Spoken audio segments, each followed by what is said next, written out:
கர்த்தருடைய பரிசுத்த நாமம் மகிமைப்படுவதாக. ஆண்டவருடைய வார்த்தை யோபு 22 அதிகாரம் 21 வசனம். நீர் அவரோடு பழகி சமாதானமாயிரும், அதனால் உமக்கு நன்மை வரும். Submit to God and be at peace with Him. In this way prosperity will come to you.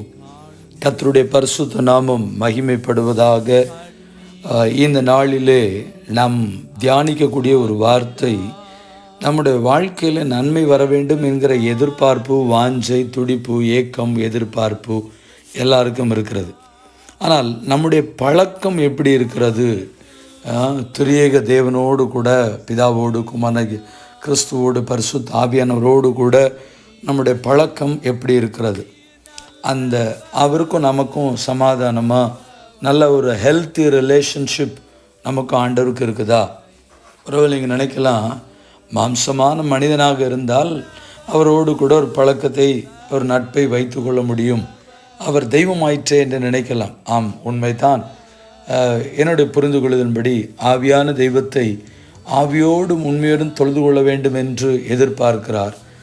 நாம் ஆவியான தெய்வத்தை ஆராதிக்க வேண்டுமேயானால் அவரோடு கூட ஒரு பழக்கம், தொடர்பு, பிணைப்பு, பந்தம், பாசம், உறவு இப்படி இருக்கணும்னு சொன்னால், நானும் ஆவிக்குள்ளாக மாறி ஆவிக்குரிய ஜீவிதங்களிலே காணப்படுகிற தொடர்புகளிலே நான் சரியாக இருப்பேனேயானால் எனக்கும் ஆண்டவருக்கும் இடையே இருக்கிறதான பழக்கம் சரியாக இருக்கும். அதனால் என்னுடைய வாழ்க்கையில் சமாதானம் வரும். எல்லாவற்றுக்கும் நேரம் இருக்கிறது. ஆண்டவருடைய காரியத்தில் நமக்கு நேரம் கொடுப்பதற்கு, ஆவிக்குரிய காரியங்களில் நேரம் கொடுப்பதற்கு நேரம் இல்லாதவர்களாய் நாம் ஓடிக்கொண்டிருக்கிறோம். ஜெபத்தில் நாம் ஆண்டவரோடு கூட சரியான நேரத்தை கொடுத்து கொண்டிருக்கிறோமா? அல்லாவிட்டால் வேதம் வாசிப்பிலே ஆண்டவரோடு சரியான நேரத்தை கொடுத்து கொண்டிருக்கிறோமா?